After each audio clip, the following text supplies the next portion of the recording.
Bienvenue dans notre magazine du lundi 13 novembre. Et avant de vous présenter notre plateau de choc, je vous propose de découvrir les principaux titres de ce magazine. Nous parlerons bien sûr de la finale de la Coupe de la Confédération de cette semaine, bien sûr, un match aller et retour. Nous ferons aussi un point sur le football malien et guinéen qui vont très mal en ce moment. Et puis, troisième grand titre, nous parlerons bien entendu des éliminatoires du Mondial 2018 en Russie, des supporters qui rient et d'autres qui pleurent. Notre plateau avec tout d'abord Sidi Napoum, ancien international burkinabé et ancien entraîneur adjoint du Burkina Faso. Il est technicien bien sûr du football. Bonsoir. Bonsoir José. Nous avons également un ancien international, mais lui qui est ivoirien, qui a fait une bonne partie de sa carrière du côté de Montpellier. C'est Jean-Michel Guédé. Jean-Michel, bonsoir. Bonsoir à tous. Et qui appartient aux Variétés Club de France. Bien sûr. Et puis notre éditorialiste, ancien international, mais cette fois-ci de la RDC, et qui a fait pleurer quelques défenseurs sur les pelouses également, c'est M. Roger Toto. Roger, bonsoir. Et puis toutes ces personnes auront beaucoup de choses à nous dire au cours de cette émission. Tout de suite, nous allons saluer les internautes.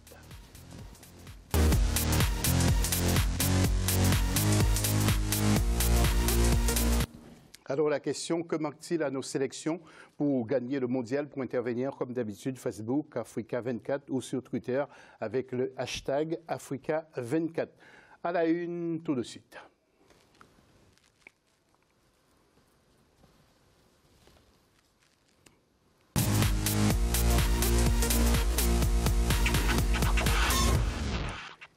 Et il s'agit de la Coupe de la Confédération qui se jouera comme pour la Ligue des Champions sur 2 matchs aller et retour. TP Mazembe, équipe réputée de la RDC, Roger Toto nous dira quelques mots tout à l'heure, contre les Sud-Africains de Sport United. Présentation de l'affiche avec notre rédaction. L'édition 2017 de la finale de la Coupe de la Confédération africaine de football opposera le tout-puissant Mazembe de Lubumbashi au Supersport United de Pretoria. Selon le site de la CAF, la finale aller se jouera le 17 novembre en République démocratique du Congo. Tenant du titre, le TP Mazembe est donné favori par les observateurs face au club sud-africain, sans doute à cause de son riche palmarès continental. Supersport United est le deuxième club sud-africain à se hisser en finale de la Coupe de la Confédération. Après Orlando Pirates en 2015, les Sud-Africains ont éliminé le club africain de Tunis en demi-finale et le TP Mazembe s'était défait du FUS Rabat. Les deux finalistes ont eu l'occasion de s'affronter lors des matchs de la phase de poule. À l'aller, ils s'étaient quittés sur un match nul, 2 buts partout à Lubumbashi et sur un nul vierge au retour à Pretoria. La finale retour aura lieu le 24 novembre en Afrique du Sud. Et avant de retrouver justement notre plateau, nous allons jeter un œil sur le tableau avec donc les matchs aller et retour. On disait dans le sujet le 17, mais il semblerait que ce sera le 16. TP Mazembe contre Sport United. Et match retour, ce sera en Afrique du Sud le 23 novembre précisément. Nous allons tout de suite ouvrir le débat qui, j'espère, peut-être sera très chaud. C'est parti.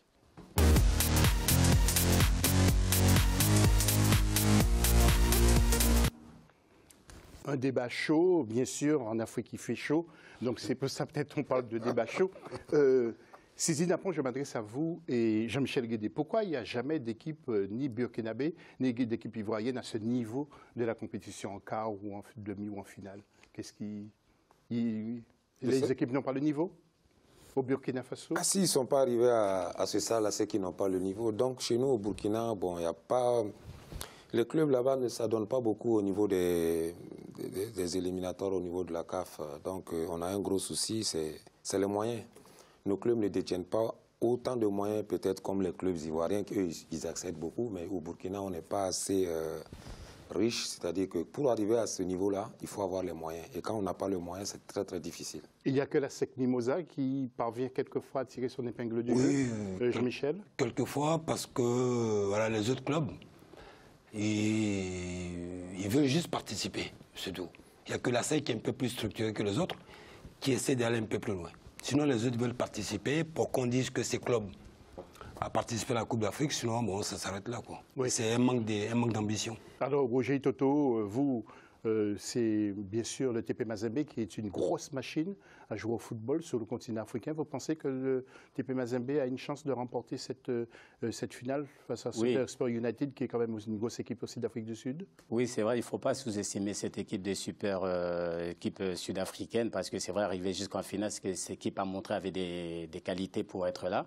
Mais par rapport à TP Mazembe, je regarde plutôt par rapport à la RDC. C'est vrai qu'on a eu ce moment difficile et puis bon, au fur et à mesure du temps, il y a le TP Mazembe qui a relevé et en ayant avec un président qu'ils ont, Moïse Katumbe, qui avait mis les moyens. Et quand on va là-bas, il y a des infrastructures qu'ils n'ont rien envie à des clubs professionnels ici. Et après, il ne faut pas oublier aussi, il y a Vita Club, il y a DCMP. Donc le championnat est bien fourni et puis il y a pas mal de joueurs aussi de l'extérieur qui arrivent, parce que ce championnat-là est bien relevé. Et puis bon, mais là, par rapport à ce qui est de Mazembe, et je regardais cette équipe, c'est vrai qu'ils avaient un peu perdu cette aura qui faisait la Mazembe, qui était une équipe difficile à bouger. Et puis bon, cette équipe-là a retrouvé cette élan qui était la leur. Et puis bon, mais là, le Mazembe est en train de bien démontrer les qualités et tout ce qu'ils sont en train de faire depuis des années. Et puis bon, mais maintenant, sur le plan international. Pour rebondir sur ce que Roger dit, c'est vrai que la SEC a été un peu plus loin parce qu'ils sont structurés. Bien sûr. Moi, j'ai vu le TP Mazembe qui est très structuré. Et quand tu joues dans ce club, c'est vrai que financièrement, c'est pas mal, mais ça ne te donne pas envie de venir en Europe. Ça vous a tenté de terminer votre carrière dans un grand club africain un jour? Peut-être à l'AC d'Abidjan, parce que c'est un club que j'aime bien, que j'aimais beaucoup. Mais c'est vrai que moi, je suis du Stella. Mais les structures du Stella n'ont rien à voir avec celles de la SEC d'Abidjan. Oui. Parce que la SEC d'Abidjan, c'est quand même... Il y a des bases. Il y a des bases. Oui, alors sous l'AS Vita Club, qui est entraîné par Florent Bengue, on attendait mieux quand même, Sidi Napon. Mais on attendait mieux, mais bon, vous savez, dans le football, c'est pas évident. Donc, le moment où on vous attend, c'est là que vous ratez la plupart du temps. Je pense que cette équipe, ils ont raté à cause de... Je pense que Ibengue, aujourd'hui, il a pas mal de soucis avec ses joueurs. Et j'espère que dans l'avenir, il va voir clair dans son équipe et puis faire le tri. Et faire vraiment le maximum pour aller de plus loin, parce que c'est un très très bon entraîneur à qui j'ai beaucoup confiance, quoi. Un dernier mot, Roger? C'est pas évident. C'est vrai que le Veil Club, quand il faut une bonne saison, l'année d'après, c'est jamais sûr qu'ils gardent les mêmes joueurs. Donc les joueurs sont après vendus de gauche à droite et il y a de nouveaux qui arrivent. Donc il a peu de temps de pouvoir bâtir aussitôt une équipe aussi compétitive pour pouvoir espérer aller plus loin. Donc malheureusement, par rapport à Mazembe qui garde toujours cette même ossature, donc ça permet que les joueurs se connaissent par rapport au Veil Club. Donc des jours, donc c'est jamais les mêmes. Ça change énormément et pour l'entraîneur, c'est pas évident. C'est pas évident. Messieurs, nous allons parler du Ballon d'Or. C'est parti pour l'édition 2017 du meilleur joueur africain. La Confédération africaine a dévoilé la liste des 30 nominés. C'était le mercredi 1er novembre. Le tenant du titre, l'Algérien Riyad Mahrez, est absent de la liste. Son successeur sera connu le 4 janvier 2018 lors de la soirée de gala des CAF Aiteo Awards à Accra, au Ghana. Et parmi les favoris, il y a le Gabonais Pierre-Emerick Aubameyang, le Sénégalais Sadio Mané ou encore l'Égyptien Mohamed Salah. Ibrahima Djoumaba pour le dossier. La Fédération africaine de football a dévoilé mercredi 1er novembre 2017 la liste des joueurs nominés pour le titre de meilleur joueur africain de l'année. La surprise de cette liste est l'absence du tenant du titre, l'Algérien Riyad Mahrez. Par contre, le Gabonais Pierre-Emerick Aubameyang et le Sénégalais Sadio Mané, arrivés respectivement 2e et 3e en 2016, figurent parmi les joueurs pressentis au titre cette année.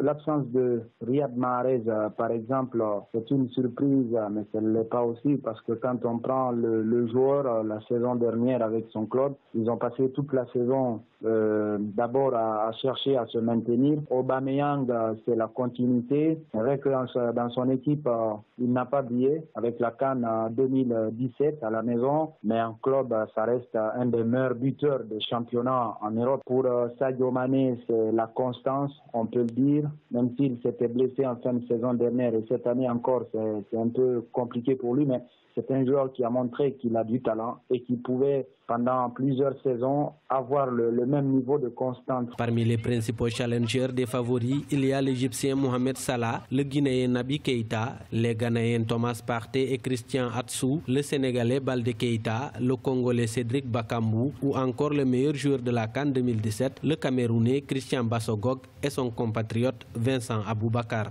Naby Keita, c'est la révélation, même s'il a connu quelques moments un peu compliqués ces dernières semaines. Mohamed Salah, d'abord, il a fait qualifier l'Égypte pour la Coupe du Monde. On a vu lors du dernier match à la maison, c'est lui qui a été le héros. Ensuite, vous avez Vincent Aboubakar probablement qui pète la forme en ce moment avec le FC Porto. Les lauréats seront connus le 4 janvier 2018 lors de la soirée de gala des CAF Awards. La cérémonie aura lieu à Accra, la capitale du Ghana.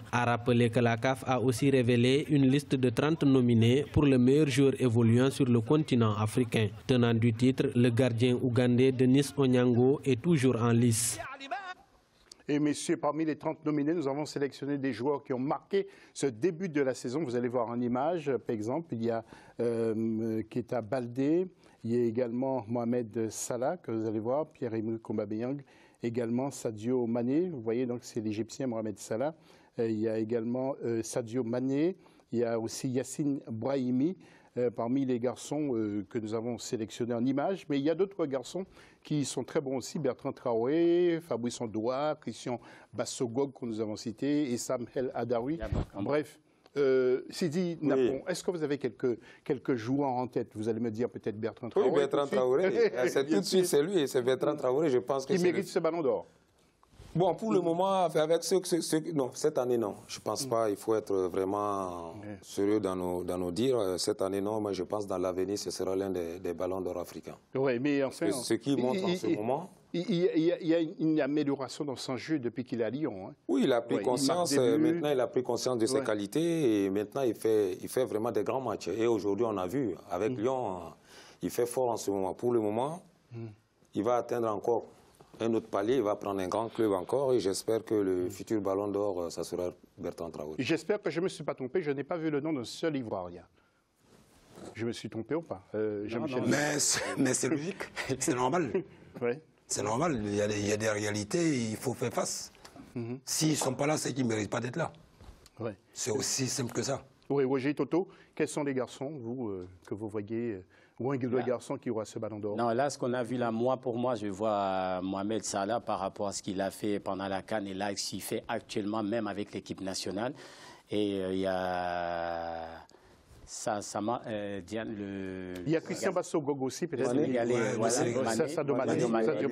Et oui, je le vois. Bon, il y a... Aubameyang qui est toujours là avec l'équipe, mais pas avec la sélection, parce que c'est vrai qu'avec la sélection, c'est un peu compliqué, mais avec son club, il est toujours là. Mais le fait que la sélection soit éliminée, je pense qu'il risque de donner ce ballon d'or plus à une équipe qui est qualifiée, par exemple, pour le mondial. Ici, le Mohamed Salah qui joue à Liverpool. Peut-être que Roger et moi, on a peut-être ses coups de cœur pour lui, parce qu'on le connaît depuis gamin, on connaît la famille et tout ça. Mais c'est vrai que Salah, cette année, il est énorme. Ah oui, il est énorme. Salah, il est énorme. Il y a Sané qui est énorme. À Liverpool. Franchement, c'est compliqué. C'est très compliqué de donner un pronostic. Mais entre les deux, je pense que cette année, et il y a Boubacar aussi qui n'est pas mal. Mais tout ce que vous avez donné, il y a Bakambu. Et quand je regarde, oui, Cédric Bakambu avec Séville, voilà, c'est celui qui va faire par saison, ça aussi c'est impressionnant. C'est vrai que la blessure l'a un peu freiné, mais ce qu'il a fait, c'est vraiment impressionnant. Là, cette année, c'est vraiment, il a relevé le niveau. En tout cas, les débats sont lancés pour la domination de ce ballon d'or africain. Je vous rappelle bien que ce sera dans la capitale ghanéenne, à Accra, précisément au mois de janvier 2018. Attention, troisième partie de l'émission. Je dis bien la troisième partie, il sera question des éliminatoires du Mondial 2018. Comment expliquer cette déconvenue de la Côte d'Ivoire, du Burkina Faso, avec Jean-Michel Guédé et Sidi Napon. Mais nous parlerons aussi, bien sûr, de l'élimination de la RDC de justesse avec un petit point de retard sur la Tunisie. La pause, et on se retrouve juste après pour le dossier.